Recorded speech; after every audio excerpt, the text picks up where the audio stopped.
Homeland and Ablat Gemara. We're up to that Hey Amid Aleph. We are right in the middle of the page. Right in the middle, exactly. So we're talking about still that a psula gets married on Wednesday, and so on. I did mention to you yesterday that one of the goyim says that this is the basis for having kaparas on every Kippur. And one of his proofs are the Gemara talks about shechting a ben oid. Why not talk about shechting a behemoth?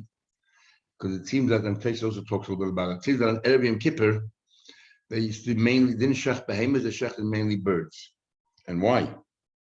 And that is because of kaparas. Anyway, we have a question as follows. Psula nisad revi. Okay, the Mishnah says that Psula gets married on Wednesdays. But when the niv elas berevi, is she allowed to also have relations Wednesday afternoon? And even though we learned it should be at night, but if you darken the room, it's treated as if it's at night. Between Wednesday afternoon and Thursday morning, if anything goes awry, so you can go to Bezin. It's not long enough that we're worried you're going to change your mind. She gets married on Wednesday by day, but she can only have relations Wednesday night. Why? Because then you go to sleep in the following morning, you're already in Bezin. Any time longer than that, we're worried that you're going to conceal it out of love for your newly married wife. Tashma, come in here. The Tony Bakapota says that Apsula Nisas Bilvi. Bakapota says that Apsula gets married on Wednesday. Beniv El Bechamishi. However, when does she have relations on Wednesday night? Why? And he gives a whole different reason. On the fifth day, there's a bracha given to fish that they should multiply and fill the waters. And therefore, if you Wednesday night in Jewish law is considered already Thursday, so you glean that the first time you have relations, and the purpose of getting married is to procreate. You should be able to benefit from the bracha given to fish. At least the first time when you start your relationship, that's what should be. Almana, Bakapora continues, Almana Nisan B'chamishi. Almana gets married on Thursday. And the development Thursday night is when they have their first relations. And why is that? Because on Thursday night is Friday, and Friday there was a bracha given to mankind. So therefore they benefit from that bracha. Says the Gemara, it seems to me clearly, Taima, the only reason why we suggest or we encourage that the psula should have relations Wednesday night is to have the benefit of the bracha, and doesn't mention a word in that the reason is because, we don't want you to have it too early. Then if anything goes wrong, you're not going to go to the bezin, you're going to change your mind. You're going to withhold that information. That's what it seems clear to me. So it's all, the only reason why we encourage Wednesday night and Thursday night is for the brachas. Says the Gemara, if so,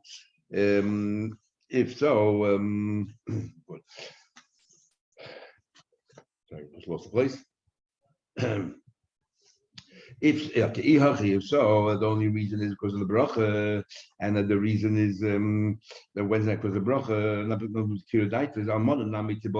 so why don't we encourage the Almana also to have on Thursday to have the bracha of fish?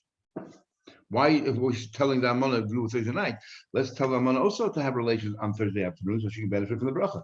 The bracha of fish. Answer the Gemara, bracha the other madifule. The bracha given to mankind is more suitable, or it's better than the bracha given to fish. So therefore, Almana who gets married anyway on Thursday, and you have an option, let her have relations Thursday night, so you can benefit from that bracha. But a psula can't. If a psula would wait till Thursday night, then the next bezin convening of bezin is following Monday. That's for sure too long. Says the Gemara, that's one answer. For Inami, another answer is no. This idea of a bracha is purely an encouragement. That's not the main reason. The primary reason why we say to her is by Almana, is on Thursday night, is as follows. The Gemara, another answer is Inami Mishum Shakdu. We work very hard to assist the Almana. We have Shabbat brachas when it comes to a psula 7 days. And during those Shabbat brachas, the husband doesn't go to work. He has to be Mesamech with his wife. So for 7 days, he's there with his wife. When it comes to an Almana, Shabbat brachas is only 1 day. It's only 1 day. But he does have to be with his wife for 3 days. How do you know he has to be for 3 days? It's from this Gemara right here. Shaktu Chachamim went out of their way. They came up with a stratagem to make sure that you're with your wife 3 days, and they decided you should get married on Thursday afternoon. Why Thursday afternoon? Thursday night is the first time you have intimate relations. Because if you can tell them that Thursday during the day they'll have relations, then come Friday morning, he wakes up, it's already history, and he'll go to work. And we wanted that he should spend at least the first 3 days of his married life together with his wife full time, so they get to know each other. So they were diligent to make a special takana. Spend 3 days together. And how do we do that? Chamishi Shabbos is the wedding day. Thursday is the wedding. Obviously, all day together. The Erev Shabbos, because it's Thursday night, you had your first relation. So Friday, you feel still that that kinship, and you want to spend time together out of pure love. So Friday, you don't go to work. We don't have to legislate. It's naturally going to happen. And then Shabbos is Shabbos. So that's why we encourage that. That's why we actually insisted that the almana should have their first relations on Thursday night. And that is the reason. So now we have two reasons why Thursday night. Is it because of the bracha of Adam, or is it because of Shaktu Chachamim? They want to have 3 days together. Ma'ikah ben bracha Shaktu, is there enough communal halacha between the two? So there is. What about an Adam butler? A guy who's a lady, a guy who's unemployed. If the reason is Shaktu, there's no reason for it. Because anyway, he can then have relations Thursday afternoon. He's not going to work Friday. He has nowhere to go. But if the reason is because of the bracha to Adam, then Thursday night is still the goer. Or Yom Tov shechol is better Shabbos. If Yom Tov falls down on Friday, again, nobody's going to work anyway, regardless. So you don't have to. Then you can wait till Thursday night. You can Thursday afternoon. But if and obviously the wedding was Erev Yom Tov on Thursday afternoon. But if even though we said before we shouldn't do it every Shabbos, but every Yom Tov you're allowed to. We're not worried about some Yishchat because you're allowed to. And but if the reason is because of bracha, then still Thursday night should be the first time. Talking about Bakapora and some of the drushes he made, we throw in a few more, some quite interesting. They're all interesting. Start Bakapora. Gedolim Maaseh Tzadikim, activities of Tzadikim are greater than Maaseh Shemayim Bodas and Hashem's handiwork in creation of the world. Let me just think of this about the statement that Gedolim Maaseh Tzadikim Yosef Mashma, that Tzadikim's efforts and are greater than the Eibishter's.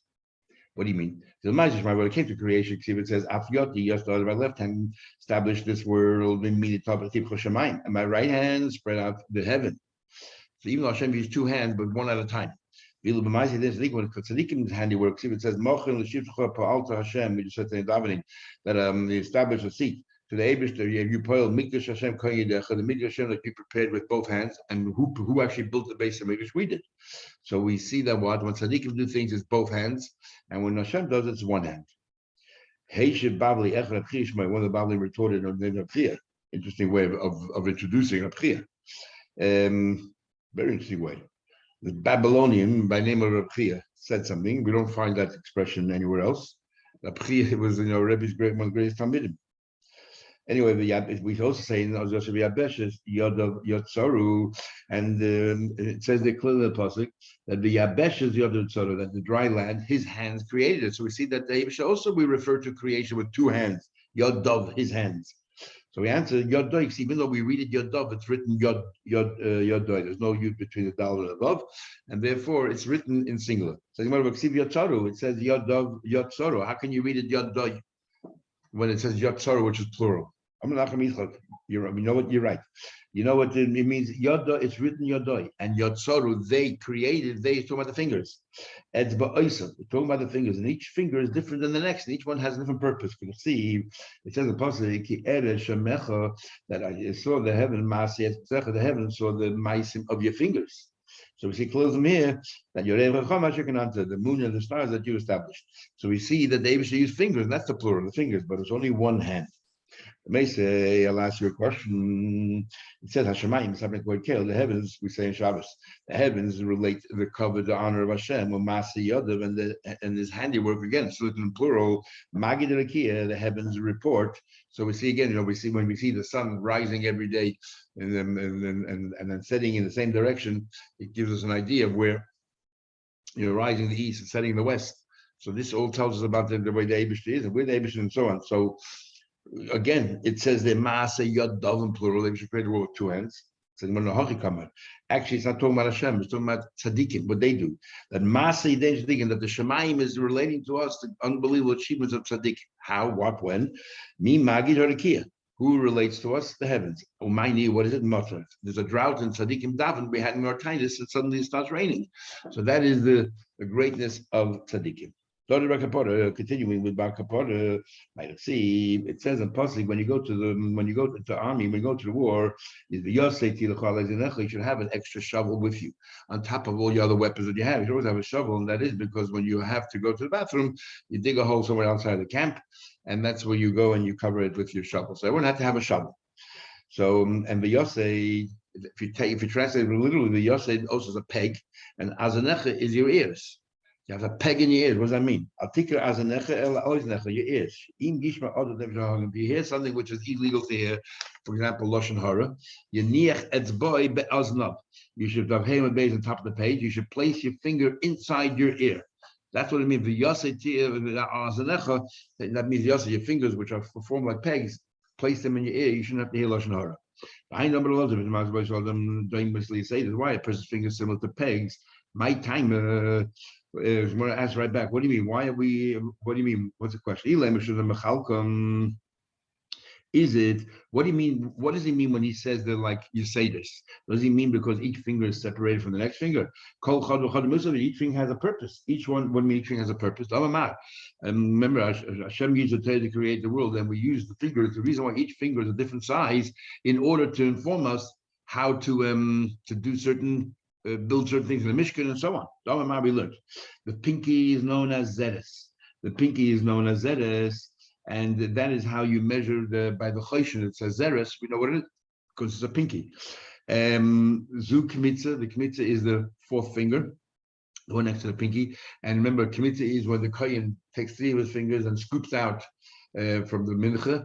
And you take the three middle fingers. So the penultimate finger, or the one next to the pinky, is called Kmitza. That's the Kmitza finger where you start. Zu Amma, the middle finger is called Amma, because when you measure an Amma, you measure from your elbow all the way to the end of the tip of your finger.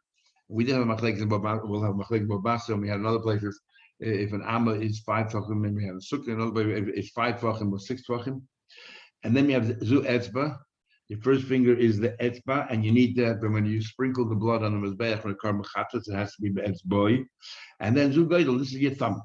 And Rashi says the thumb is used by Aaron and by a mitzvah that had to pour oil and everything else on the thumb. So that's the Geidel. And Taisa learns that Geidel is used for kmitza because when you scoop with the 3 fingers, you then take your thumb and you clean up, you smooth it out on top. You now use your other hand. That's all do with the same hand. So that's what the thumb's role is. So each finger has a role to play. So what's your question? Why do we have 5 fingers? Not why is each finger separate from the next one, but why did it all come to a point at the end? And then we know the reason is if you hear something which is up your halach, you're not allowed to hear, like Lashon Hara, you should place your fingers inside your ears. Tanya Bishmol. The Yeshir Rishmal learned. Why is it that the ear generally is full of bones and it's tough, but when it comes to the lobe, it's very, very tender. No bones inside, nothing, no cartilage. If you hear something but you're not allowed to hear, so the idea is you take your lobe and you can actually fit it right into your ear and plug your ears so you don't have to hear what's going on. We learned. Now we're going even further. Not only shouldn't you hear Lashon Hara and things which are illegal to hear, you shouldn't even hear things which are dvarim b'telim, a waste of time. You shouldn't allow your ears to hear dvarim b'telim, empty words. The very first part, that catches fire in a person, are the earlobes, because there's nothing there, and so on, and you hear them as well. So therefore, and why is that? Because all your Vedas start from your ear. First you hear something, and you're tempted to do something, and so on. So therefore, the ear gets punished first. Okay, now we're going to talk about, we had the brisa before that, you're not allowed to have the first relations on Friday night. And as Rashi points out, and that this Gemara here was not aware of that brisa. In case of agrees with Rashi, the Gemara here was not aware of that brisa. There's a quick introduction. We learned already even in Masechta Shabbos, and in other places about the Davar Shnei Miskaven, the Malachas Chagiga, we learned the Malachas Rufa, where you learn it from. So a davar shemis kavan is when a malacha was done totally unintentionally. You took a chair, you dragged it on the ground, and you made ridges in the ground, you made holes, and you didn't actually ruin it so much, because if you ruined it, then you'd be potter and makalkal. You just made a few bit holes. So the din is according to Shimon, you're potter. It's totally unintentional. And this is not a din in Shabbos, according to Moshe. It's a din in Kol HaTorah Kula. That davar shemis kavan is potter. And but if it's a psikration, if it's inevitable, you knew a heavy chair that this was going to happen, so therefore you were chaydish, you were plowing, then you are liable, you are chayv, psikration. Okay, that's okay. Davar shemis kavan and psikration. Then we also have the concept of mekalkal, and we had in the Shabbos Daf Kuf that according to Rabbi Yehuda, mekalkal, if you're destroying something, it's not constructive, you're not chayv on Shabbos. Because Melech and Machshavos has a number of interpretations. One of them is it has to be constructive. This isn't constructive, so you are potter. And according to Rav Shimon, even though he agrees that Melech and Machshavos is potter, but except chutz, we had the Kuf over there in Shabbos, chutz mechayvel amavir. When you light a fire, because every time you light a fire, it's malacha shetzich legufa. You don't need the wood. You want the fire for what do you call? For, you're not burning the wood because you want to turn the wood into coal. You're doing it because you want to cook. So malacha shetzich legufa. So anyhow, so that and you're ruining the wood. So we say that that kind of mekalkal is chayiv, because we have a pasuk to tell you you're not allowed to burn. The person is not allowed to punish somebody by burning. So obviously you're not allowed to burn the Shabbos with wood and so on. And then we also chayvel is the same thing. Chayvel, you're not allowed to wound, which the whole malacha is basically destructive. So according to Rav Shimon, mekalkal is chayiv. Those are only two exceptions. Now, when they got married with young girls, there was a hymen there, and you're ripping open the hymen, and blood comes out. And the question is going to be the blood that's stored in the girl before while she's a virgin, is the blood like in a separate chamber? It's called dam mifked pocket, or do we say that the blood is like invested inside the hymen itself, and therefore when you rip the hymen, it's actually blood coming out from the hymen itself. So it's dam chiburi mechaber, and chiburi mechaber means you're doing actually chabola. The malacha that we're worried about is because that's what chabola is, wounding. If the blood is sitting there in the cavity inside in the body, then the problem is you made a door. Mahat Torah, what's the definition of a door? If it has two ways, it goes out and it goes in. That's the purpose of a door. But if the purpose of your door is only for the blood, let's say, to come out, and you have no purpose for to use it as a door to come in, then it's not a door Mahat Torah. Okay, that's the Hagdam, and now let's learn about it. Yiboilu have a question. Can you have relations the very first time Friday night? What's the shaila? There's two ways of looking at it. Either dam mifked pocket, either the blood is stored there in a little chamber, or it's attached, and it's like inside the skin. Now the Gemara is going to go down each path. Im tim right? If you're going to say dam mifked pocket, sitting in the chamber, okay. In order for the blood to escape, you had to create a door for the blood to come out.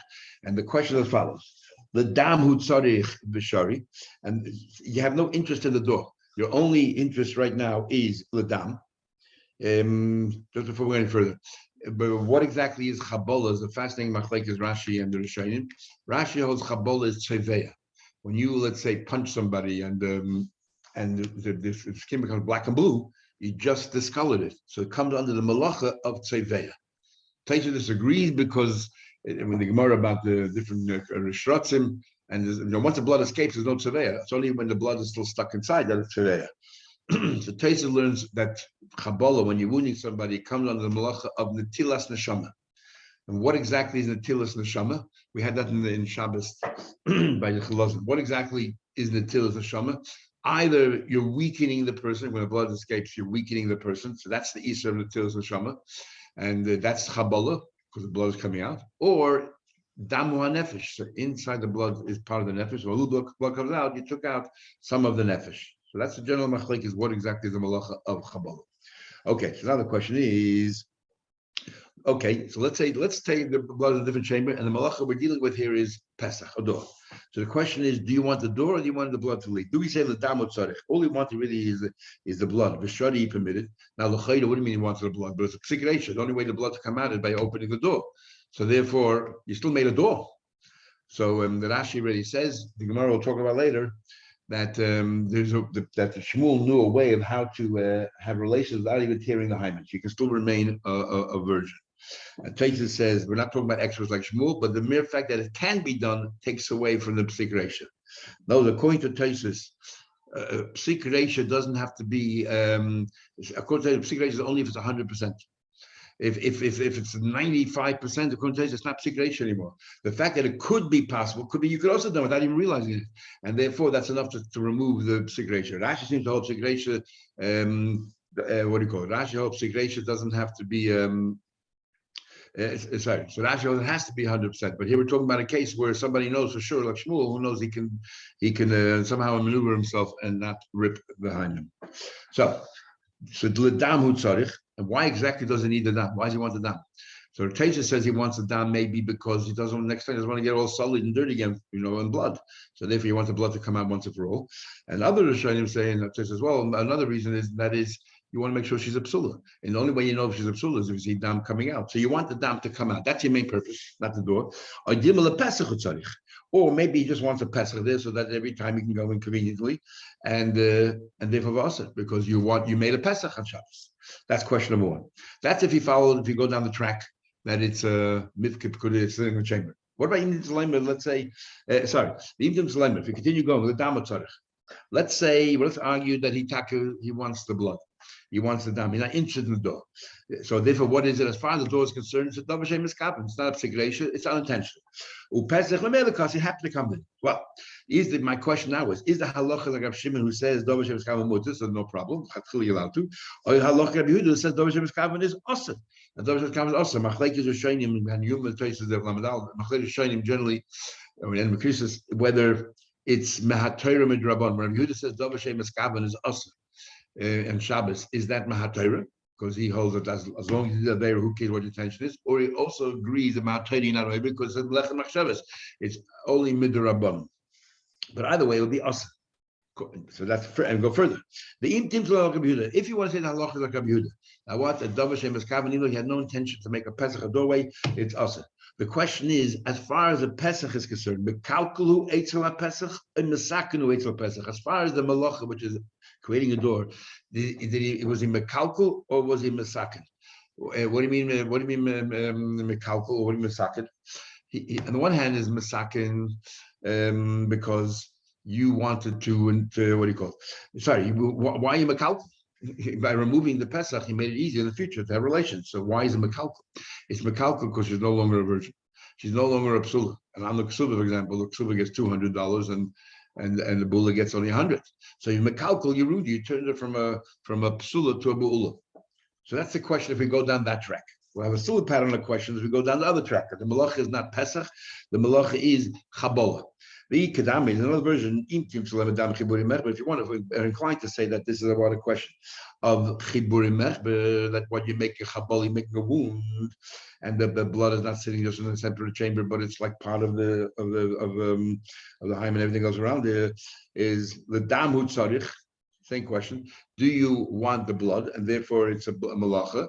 And why do you want the blood? To make sure there's no more blood in the future, or to make sure she's a psula. But also, therefore, it's forbidden. You're doing the malacha; it's intentional. You weren't even thinking about that. You just had relations, and therefore you had no intention of the blood coming out or not. But shadi, you permitted. The imtim to learn on those let's say he did it for his own pleasure. But he wasn't even considering the blood; it just happened. Halacha Rabbi Yehuda, who says davar she'ein miskaven is forbidden, so you shouldn't. Or halacha Rabbi Shimon that says unintentional is permitted. Even if that unintentional is chayiv, but here you're mekalkal, and remember Rabbi Yehuda holds that if you're destructive, you are potter. So as far when it comes to the law of mekalkal, do we also follow Rabbi Yehuda, and therefore you wouldn't be over in this case, or when it comes to the law of mekalkal, we follow Rabbi Shimon. Mekalkal bechabura, so therefore is it mekalkal? Sorry, we'll get to the question of Allah in a minute. But first, we have to establish: is it considered mekalkal because you transformed it from a psula, from a virgin to a bula, or actually you're making it better? You don't have pain anymore. Let's take for granted it's mekalkal, so we should be lenient and allow Friday night. Now, why Bechal are you doing Friday night is because you got married on Wednesday, but let's say she was on either Wednesday night and Thursday night, or other circumstances that didn't work out.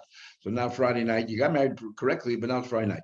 Halacha Rabbi Yehuda or halacha Rabbi Shimon? Is the halacha like Rabbi Yehuda when it comes to mekalkal, and therefore mekalkal is permitted, or the halacha like Rabbi Shimon when it comes to mekalkal? And you're chayiv. Says the Gemara, the Beirav, Amri Yeshiva, Rav, each yeshiva wanted to be the ones to say that we are lenient. So in the yeshiva, the Rab, they say that what Amri Rab, the Rab said, Shadi, he's committed. That you're allowed to, and either because Allah is like Rab Shimon, that Dov Hashem is common permitted, or in the second version, Allah is like Rabbi Yehuda. But when it comes to Mekalkul, we follow Rab Shimon. And Shmuel says, Ben Adoi, and Shmuel's Asa. Shmuel's one that says Asa. But Nadoi is a city where Shmuel was the rabbi. There, his student said, Amri, they said the other way around. Rab is Asa, Shmuel Shadi. Shmuel was permitted. Nachmitzchak said, if you want to remember the Simonach, if you want to remember who said what, Elu Mekilin La'atzman, but Elu Mekilin La'atzman. Each one wants to be as lenient as possible. It's interesting, they had this urge to be lenient in this matter. Could very well be because Tamina Chamim, we're going to learn, the Oina, the Zman of the Oina is Friday night, so maybe they wanted to, they thought it would be appropriate that even the first Oina should be a Friday night as well. Says the Gemara,